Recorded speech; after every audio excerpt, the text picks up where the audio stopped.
morning, everyone. This is a story about the little seed. Once upon a time, there lived a tiny little seed deep under the ground. One day, the sun seemed to see. Knock, knock, knock, knock. Please open the door.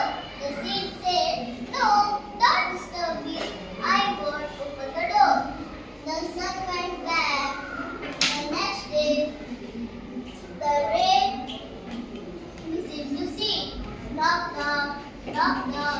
Please open the door. The seed said, "No, I won't open the door." The rain went back. The next day, the sun and the rain both come and knock again. Knock, knock, knock, knock. The seed was tired, and the seed opened the door and come out. The sun and the rain touched the seed. The seed started to grow.